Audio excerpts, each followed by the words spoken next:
Hello everyone, and thank you again, Luca and Jennifer, for the invitation. Digital asset and tokenization. So the subject came from last year when I had presented at the Appraisal Institute of Canada the first transaction that happened in the token in Canada, and therefore today we are seeing lots of development that are shaping the traditional finance.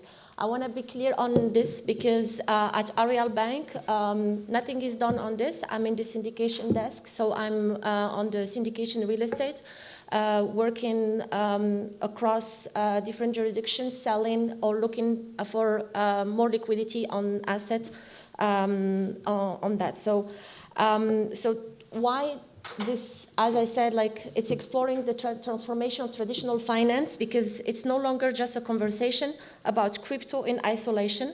What we are seeing now is really like a transformation, as Peter was showing it as well, about how financial infrastructures, ownership model, settlement processes, and regulation frameworks on digital assets are happening. Tokenization is increasing, and it's no more an innovation. The mechanism of it is practical. There are lots of cases happening on that, and this presentation is really to demystify the subject. So I know Peter has been presenting it, but still I want to still know if some of you are understanding more or not at all. Because I can make it very, very simple because there are lots of vocabulary. I see some heads nodding. So it's very, very simple. Digital asset, it means that there is no more a third party involved or overseeing what we are doing. So there is no more a third party oversight. That's, if you want to do a shortcut, it's just what it means, digital assets. And then how it is using, it's using like a decentralization where the cryptography that is using protocols, or I would say rules, allowing the transaction to happen without a third party. And when we are speaking about the DLT, like the distributed ledger technology or the blockchain, it's very, very easy. Let's say the whole crowd here, we are all living in the same building. We will put every name with the number of the apartments. And it's an Excel sheet. We're going to lock it. It's no more being modified. And this Excel sheet will be spread among us. This will be blocked. This is one block, like this is blocked. And then when, let's say, I'm seeing Armin, if he wants to move an apartment with someone else, this movement on the Excel that will be done on the Excel will be remodified on the existing one and then create another block and so on. This is let's summarize it very, very simple, what it means so that you know it's lots of vocabulary, but what it means. And the DLT is the parent, and the blockchain is one of the tools of the DLT. So this is the big. When you understand the three concepts, you can understand the whole subject of digital asset and tokenization. So let's start. What is tokenization? So as I said, this is not magic. It's it doesn't automatically improve the economic of an asset. What it changes is how the asset is recorded, transferred, and sometimes serviced. As its core, the tokenization is the digital representation of an asset, liability of ownership right on a programmable ledger. In other words, the underlying asset may remain the same, but the way ownership is recorded or transferred and settled change significantly. So the process starts with identifying, I'm trying to see because okay. So with identifying and verifying the underlying asset, that could be a bond, a fund, a deposit, a real estate, or even a private market interest. From that point, we have the legal structuring that comes. And when we are in the second step, it's very critical because then the tokenization only works if the legal rights behind it are clear and enforceable. Then we have a third step, where is there the blockchain that is programmable on the ledger. And then the fourth is then one token can be traded and transferred and settled in a very much efficient way than any traditional system.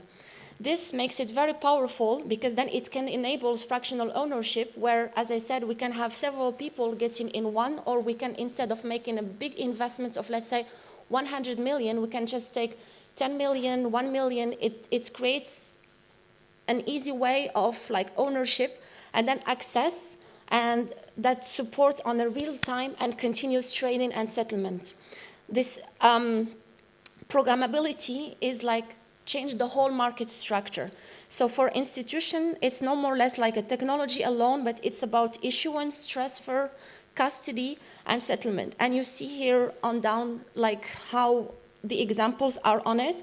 I will go further on that. And the settlement is that the trading before that was taking like 2 days, now is just on the spot. Instant. So once we understood this concept, the next question, why does this matter right now? The answer is that we are at a market momentum. These topics now became very like, the conversation has shifted. It's no more speculative about the crypto asset. It's really how money, securities, and claims have been issued. And what we had stated in 2022 as 2 billion kind of what was going on the asset, digital asset, today is 26.4 billion. The source is the website you're seeing down, so you have lots of information on the digital asset there. And when you see also on terms of like the banks, over 1,200 banks worldwide are now offering digital assets, which is an increase of 78% from last year, just this year. And I want to clarify, this is the data as of April 2026, because the data changes every day, or not to say every month. So please do not rely on this data today for the next month, because maybe the whole data has been shifting. As I said, it's very, very fast and transformative. And the regulatory timeline, it's the MiCA, where we are seeing in Europe, which is the Market in Crypto Assets Regulation. It started entering in force in 2023, and 2025 implementation, and in 2026, 1st of July, we will have the first ECB digital euro. And what changes also is that last month, there was the first, no, not last month, yeah, 28th of March, the credit collateral is now allowing to use digital asset, which can change everything also in the funding, as Luca was mentioning earlier. So when we see also like Bank of America, Deutsche Bank have moved from their pilot, and they have really they deployed their product in that manner. So when we use the term digital assets, even if earlier Peter has said there are 4 categories, there are different categories, and depending on how we are listing them, because some of the assets, they are new instruments for sure. Others are just simply old assets that are represented in a digital wrapper. And it's like an ecosystem with different instruments, different economics, different functions, legal frames, and risk profile. So a digital asset, it's like a claim financially or economically represented electronically, often on a shared ledger. So you see you have the cryptocurrencies, the stable coins, tokenized deposits, CBDC, tokenized securities, and utilities. This would say, I know earlier Peter said 4, I said 3. We have 3 native digital assets. We have the tokenized traditional asset, and then we have the digital money.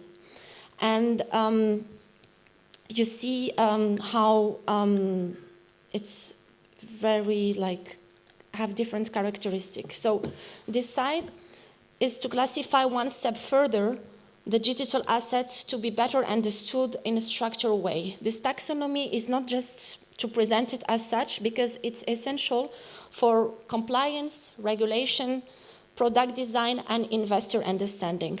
So that's why when you see the green, like there were progress in the status, and now they're green, which means they have been active since. So this is really for the regulatory framework comparison, and one of the biggest source of confusion is that very different instruments are grouped together under digital asset, but for policy and banking purposes, they should be separated. They don't have the same risk, the status, the legal status, or the function. So I always say you have to ask yourself 3 questions to better understand. What is this token representing? Is it a money, security, a claim, utility, a native blockchain? Or then who is the issuer? Because then is it like a backing entity? And then when it is decentralized, a private issuer, a bank, and then third, what is the legal frame? When you understand how you are putting it, it helps you categorize and know which type of asset you are talking about.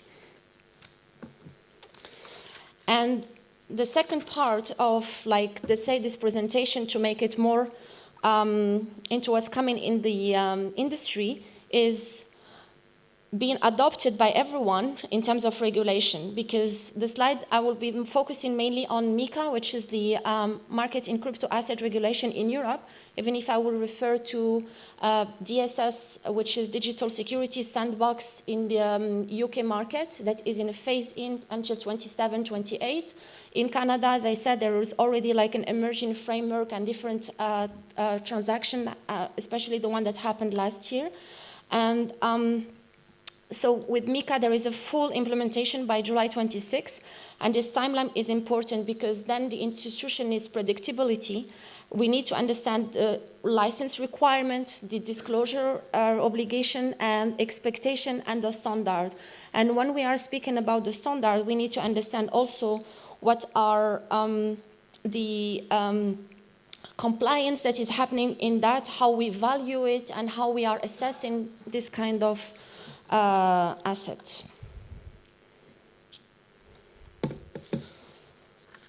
This is where I found it's more interesting because this is where we see that it's really became tangible, because tokenization is already being applied in lots of institutions. So this example includes the tokenized money market funds, the tokenized bond, and you will have all the explanation and down. So again, when you see T+0, it's like instantly, and then you see how it is being considered and what are the active deployment that are happening in each of the different assets. So one, like for instance, when we take the tokenized money market funds, they can create more efficient subscriptions and redemption process, and potential improve liquidity management. The tokenized bonds can stream insurance and servicing. When we look into the collateral mobility and the repo, tokenization allow assets to move more quickly and more transparent across different counterparties. So in cross-border payments, the potential advantage is reducing delays, friction, intermediacy, and also the cost, because it's also that it's happening on spot, so we know how it is trading as far. And just some examples on big ones. So BlackRock had launched its Build tokenized fund in March 2024. Today, it's exceeding $2.5 billion. You have JP Morgan. They had debuted their money tokenized money market fund in December 2025 in public Ethereum. You have also like Benny Mellon and Goldman Sachs. They had launched their joint tokenized MMF platform in July 25, and they're targeting a 7.1 trillion money market industry. And last, I would say, but it's not the least one either, is the Citi Group. So they had Citi Token Services, so they had proceeded about $1 billion in transactions since 2024. It was first in the US, UK, Singapore, and Hong Kong, and Europe from November last year. And the Citi is forecasting a 2 trillion per day in digital tradings within the next 5 years. So just to say, it's like really, really at the momentum of what is going on this market. I know most of you are bankers, those are regulators. There is also others that we should consider in this slide, I would say valuers, etc. So why? Because the subjects would be seen differently from the bankers, but also from the regulators.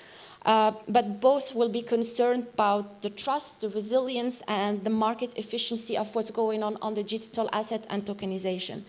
So bankers, they care because they want to improve infrastructure, reduce their cost, open new product opportunities, and have a better client service. Whereas the regulators, I would say, this technology may affect their stability, the consumer protection, the financial crime controls. There was a case of financial crimes recently within the token this week, and the integrity of the financial system. And when we see, again, on both sides, we should ask several questions. How do we preserve the trust in this market?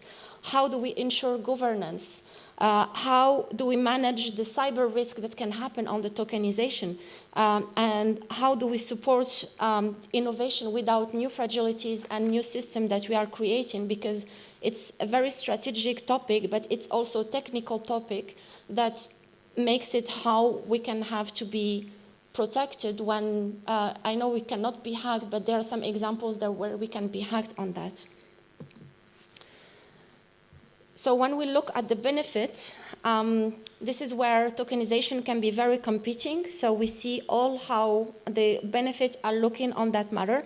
So we have a faster settlement, a better transparency, programmability. We have an ownership when appropriate that is fractional. Then we have 24/7 transfer capability and reduced reconciliation between fragmented systems. I'm looking because I have 3 minutes left. Of course, there were the benefits, but there are also challenges. And we see here in the challenges what are the ones that we have. So, of course, there is the legal uncertainty, the operational risk, custody and key management, and smart contract risk in terms of what are the challenges with the detailed information of what is to consider.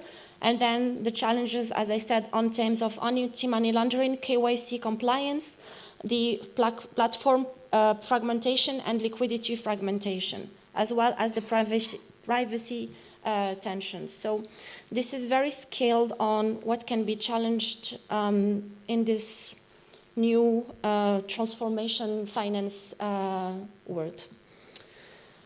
This is as per my kind of takeaways not takeaways, but what would be required to really succeed in this is to really, when we put aside everything, so the requirement would be the legal frame should be clearer, the technical infrastructure to be robust to make it sure that we can use it, especially when we are in the implementation of that, especially from July when we know that would be fully implemented in Europe, but also when we're going to have other countries getting involved on that. And these are my takeaways. So my takeaways, I would say, it's how finance is being created, enabling new efficiencies business model, how it can save lots of costs for the banks. On the MiCA is providing already regulatory clarity, so we have already like a legal certainty about how it should be framed in Europe. But then in the other markets, as I said, Canada is still fragmented, UK is still like in a phase-in until 2028. And then when we are having more and more banks and infrastructure being active, so the acceleration is coming, so how we can make a strong governance and also a legal certainty about the infrastructure of such a digital asset. So this is it. So I put some on the left, some of the sources on which I have some information. So I hope you have a better clarity on this challenging subject, as I know that's not easy in pitching in 20 minutes, I saw, but at least you have a better understanding. So thank you very much.